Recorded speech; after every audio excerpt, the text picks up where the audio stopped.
डुमरी विधायक सह झारखंड लोकतांत्रिक क्रांतिकारी मोर्चा के केंद्रीय अध्यक्ष जयराम महतो मंगलवार को धनबाद स्थित एमपी एमएलए कोर्ट पहुंचे। वे विशेष न्यायाधीश दुर्गेश चंद्र अवस्थी की अदालत में एक मामले में पेश हुए।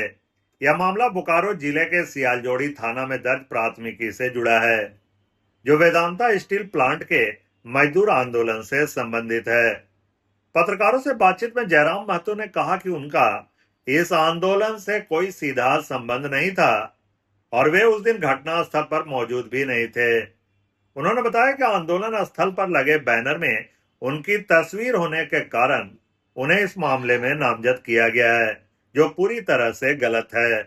यह मामला 27 नवंबर 2023 का है। ये जानकर बड़ा आश्चर्य हो रहा है कि हमारे मुख्यमंत्री भी व्हाट्सएप यूनिवर्सिटी से जुड़े हुए हैं, तो उसी के आधार पर उन्होंने वो बयान दिया। तो मैं आज भी कह रहा हूँ कि आज धर्म का जब उत्पत्ति हुआ था और आज में बहुत सारा अंतर आ चुका है, आप देख सकते हैं और उन चीज़ों को खुद समझ सकते हैं। तो इसलिए धर्म में कुछ बातें ऐसी हैं जो जीवन दर्शन को चरितार्थ करती हैं कि हाँ भाई, एक अच्छा दर्शन, इसके माध्यम से, इस धर्म के माध्यम से अगर हम लोग अपना जीवन यापन करेंगे तो हमारा जीवन धन्य होगा। लेकिन कुछ बातें ऐसी भी हैं जो आपको लगेगा नहीं, ये तो भाई मतलब ब्लाइंड फेथ है, ये एग्जिस्ट नहीं हो सकता है। ये सभी धर्मों में है, सभी धर्मों में बहुत सारी अच्छी बातें हैं, उनका अनुकरण करना चाहिए। बहुत सारी अच्छी बातें शायद समय के बाद किन्हीं लोगों ने, चालाक लोगों ने जोड़ा होगा, मैं ये नहीं कह रहा हूँ।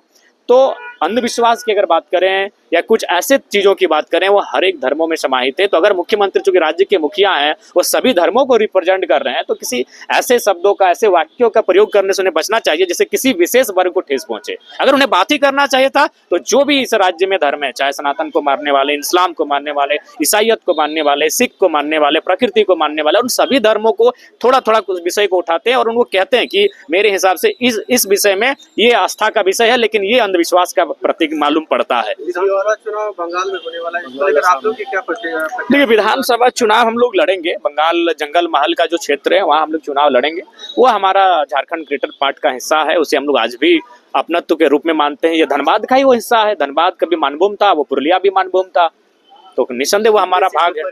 5 से 10 सीटों पे अनुमानित हम लोग वहाँ चुनाव लड़ेंगे। दूसरी ओर असम में भी चुनाव हो रहा है, वहाँ के चेयरमैन वहाँ पे जी, मैं माननीय मुख्यमंत्री को शुभकामनाएं दूंगा। चूंकि चुनाव लड़ना हर किसी का मौलिक अधिकार है, संवैधानिक अधिकार है, वो लड़े, चुनाव लोकतांत्रिक अधिकार है, लड़े वो। लेकिन वो तो भाई वो जाने, उनका गठबंधन है कांग्रेस के साथ, वहाँ कांग्रेस भी लड़ रही है, जेएमएम भी लड़ रही है। असम में नहीं, असम में हमें वहाँ बहुत दूर लगेगा। जब हम लोग हेलीकॉप्टर से घूमेंगे तब असम सोचेंगे, अभी हम लोग स्कॉर्पियो में चलते हैं। और जी, हमारा सबसे विधानसभा चुनाव में झारखंड में अगर नुकसान हुआ तो केवल स्कॉर्पियो में प्रचार होने के कारण। अगर हेलीकॉप्टर अरेंज हो जाता तो 2-3 सीटें हम निकाल लेते। और